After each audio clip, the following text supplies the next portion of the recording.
Welcome है आज के इस एपिसोड में। Good morning, very happy morning to all of you. और वेलकम है इस डिजिटल स्क्रीन पे आप लोगों का। और आज हम फिर से शुरू करते हैं अपना एपिसोड चार्ज योर डे। जिद है तो जीत है, जोश है तो जुनून है। दोस्तों, आज कल हम बात कर रहे थे अपने उसमें कि विश्वास के ऊपर हम लोग बात कर रहे थे। तो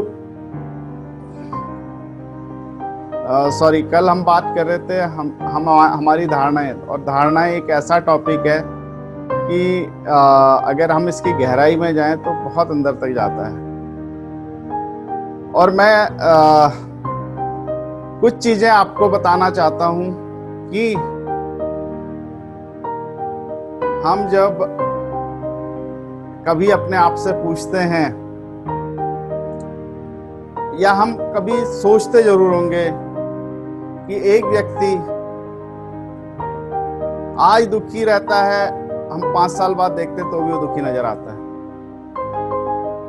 उसके पास कुछ भी हो जाए वो दुखी रहता है। और एक व्यक्ति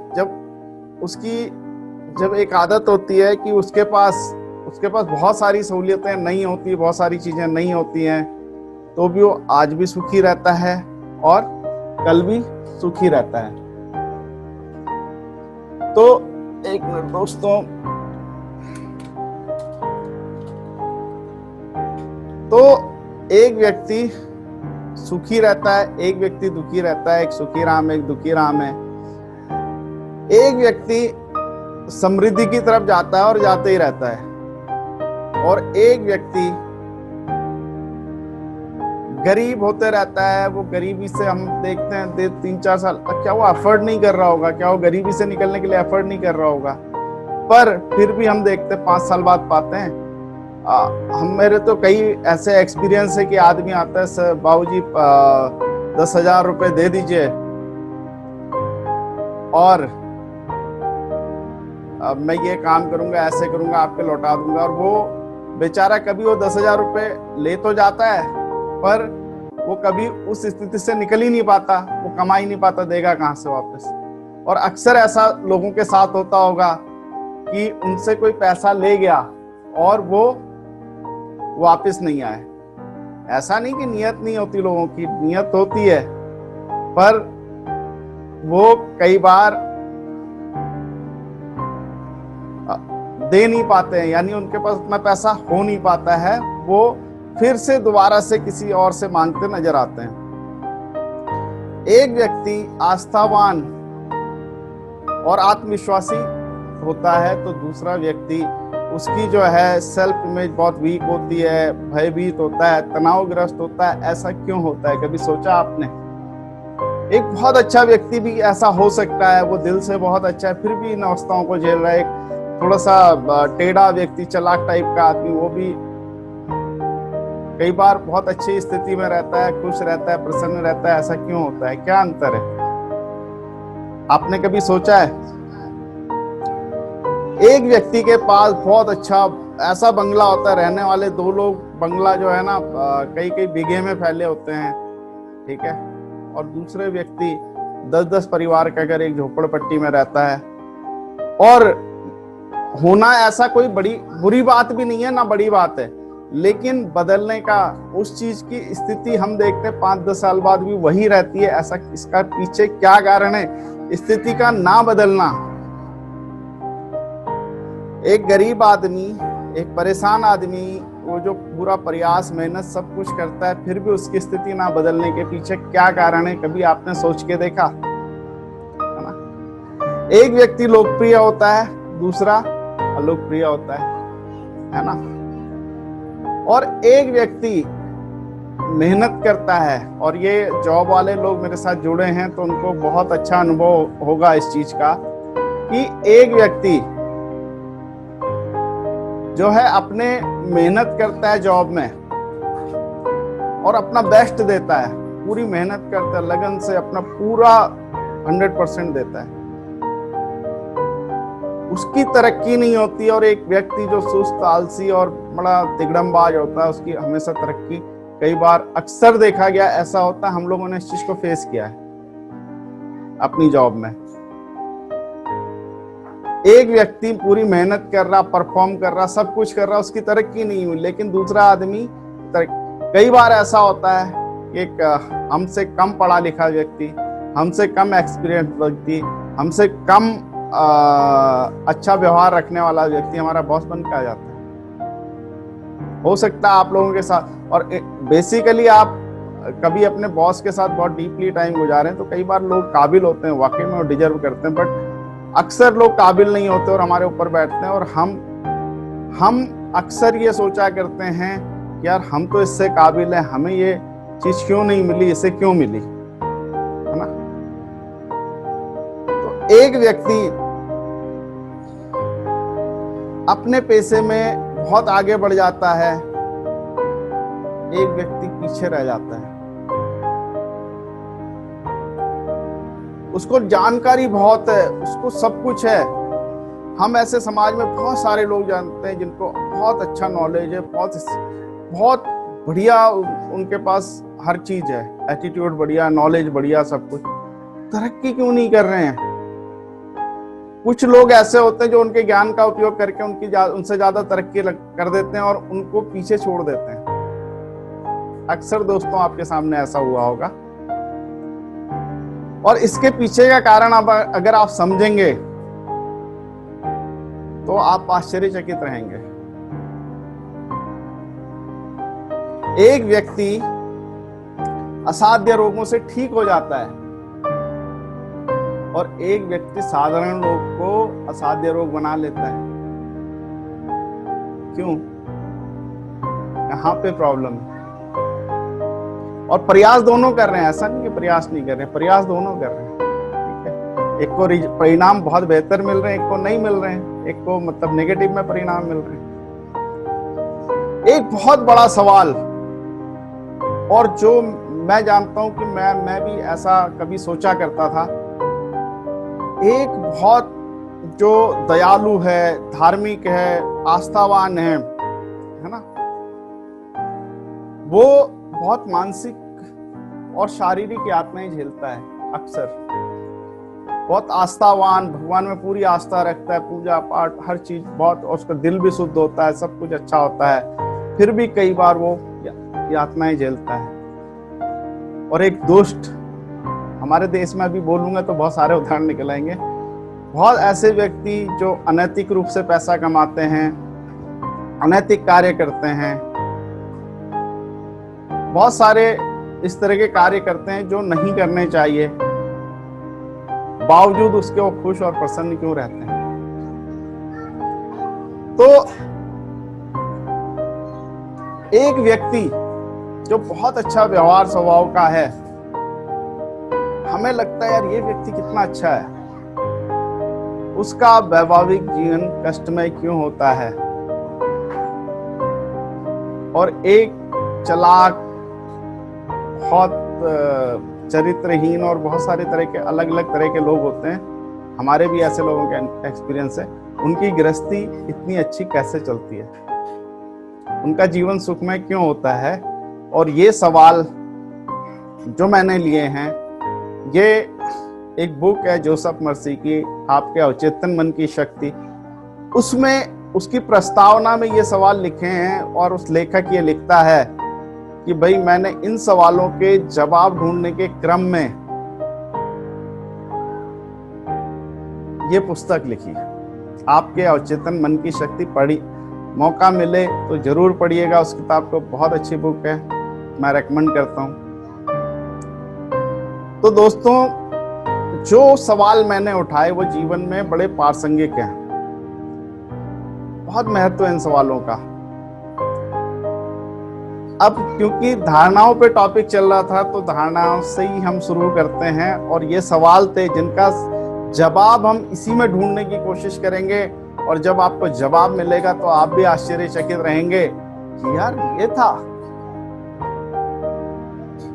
और कहीं ना कहीं इसके लिए हमारी धारणाएं भी काफी हद तक जिम्मेदार होती हैं।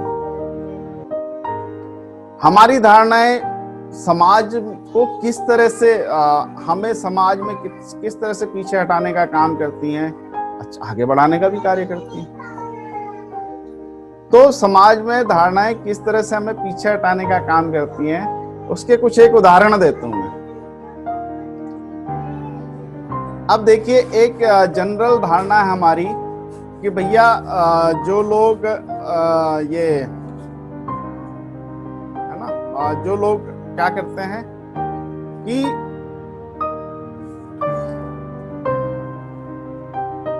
बच्चों के अंदर ये हम बचपन से धारणा डालते हैं कि गणित और विज्ञान एक कठिन विषय है। परिणाम क्या होता है, कुछ बच्चे को हम प्रोत्साहित करने लगे, अरे तेरी तो गणित अच्छी है। जो थोड़ा सा वीक बच्चा होता है हम कहते हैं अरे कठिन है बहुत, और इतना कठिन बना देते हैं उसे धारणा करके। वो बच्चा बेचारा इतना प्रेशर में आता है, जितना वो कर सकता है उसका आधा भी नहीं कर पाता, तो कुछ नहीं। किसने बनाई ये धारणा? कौन डिसाइड करेगा कि बच्चा गणित में कमजोर है, नहीं है, कठिन विषय, ये किसने तय किया? हमने तय किया। किसने धारणा बनाई? समाज ने धारणा बनाई। और जब धारणा बन जाती है ना, तो एक बच्चा उससे बाहर निकलने के लिए छटपटाता है, लेकिन अक्सर लाखों में एक बच्चा उस धारणा से बाहर निकल पाता है। और अधिकतर लोग सामान्य करने के लिए मजबूर। पहले तो यही धारणा कि गणित विज्ञान अच्छे हैं और सब्जेक्ट क्यों नहीं अच्छे हैं, सब अच्छे हैं। गणित विज्ञान में क्या कोई शहद लगा है? तो हम उन स्टूडेंट को ए कैटेगरी में खड़ा कर देते हैं, बाकी स्टूडेंट को बी कैटेगरी में खड़ा कर देते हैं।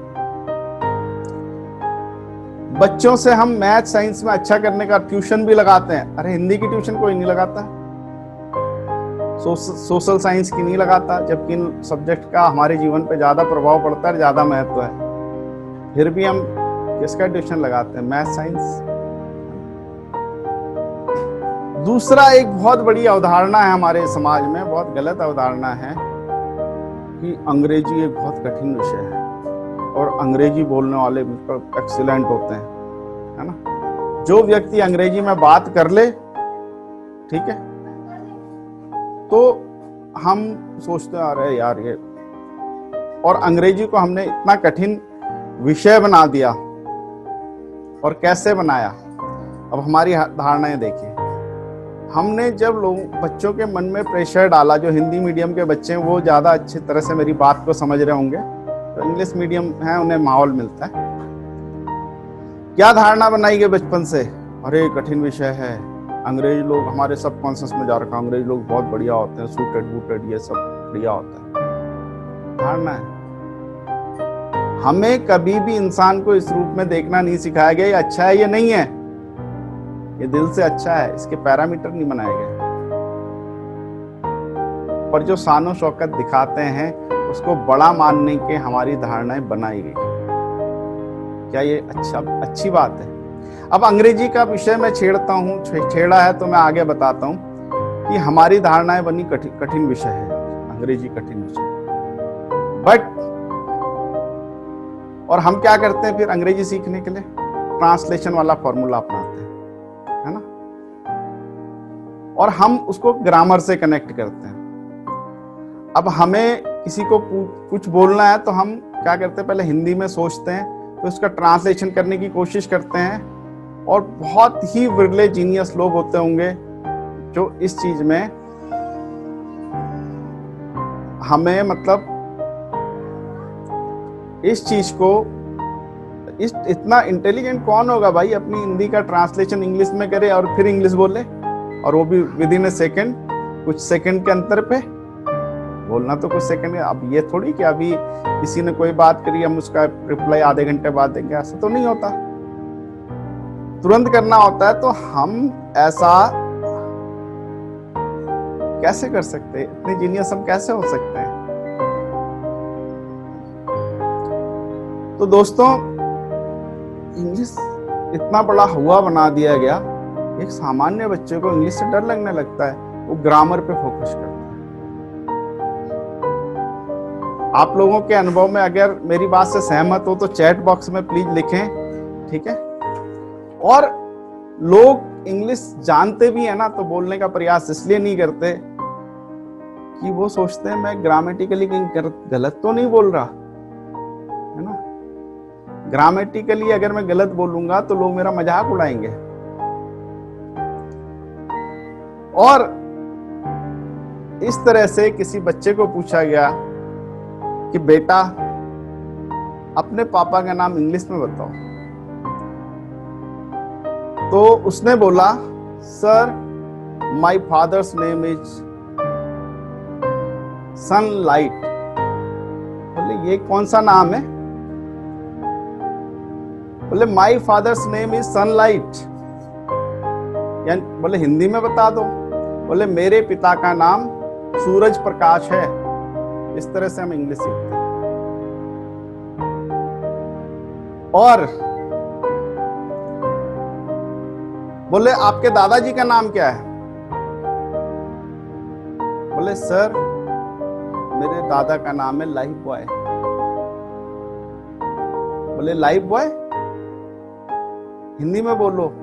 बोले सर मेरे दादाजी का नाम जीवनलाल है। तो बोले अंग्रेजी में इसे लाइफ बॉय ही बोलूंगा। तो इस तरह से हम अंग्रेजी अनुवाद कर करके बोलने का प्रयास करते हैं। जैसे दरवाजा बंद कर दो, क्लोज द डोर, है ना। हम ये जानने का प्रयास नहीं करते इसको अंग्रेज कैसे बोलेंगे।